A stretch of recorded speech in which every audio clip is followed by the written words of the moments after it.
मंडी Bahauddin corona के हिफाजती इक़दाम के पेश नजर state emergency officer rescue 1122 engineer Imran Khan की जेर निगरानी रेस्क्यू का एहलकार मंडी बहाउद्दीन और इसकी तीनों तहसीलों में सरकारी और गैर सरकारी समेत मुख्तलिफ मकामात पर जरासीम का सर्वे करने में मसरूफ़ अमल है। इस हवाले से मज़ीद तफसीलात जानते हैं मंडी बहाउद्दीन से अमजद इकबाल के लिए।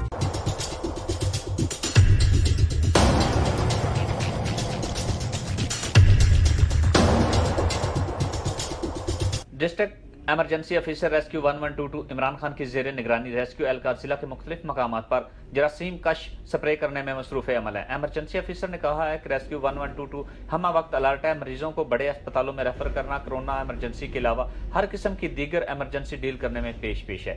जिले एमरजेंसी ऑफिसर ने इस मौका पर आवाम से अपील करते हुए कहा है कि वो घरों पर रहें और बिला जरूरत घर से बाहर न निकलें। बार बार 20 सेकंड तक साबुन से हाथ धोएं या मेयारी सैनिटाइजर का इस्तेमाल करें। सिर्फ एहतियाती तदाबीर और हिफाजती इक़दाम से ही हम कोरोना वायरस को शिकस्त दे सकेंगे। उन्होंने मजीद कहा कि रेस्क्यू 1122 के रेस्क्यूज अपनी रवायत के मुताबिक इन मुश्किल हालात में पाकिस्तानी अवाम की खिदमत के लिए हर वक्त तैयार हैं।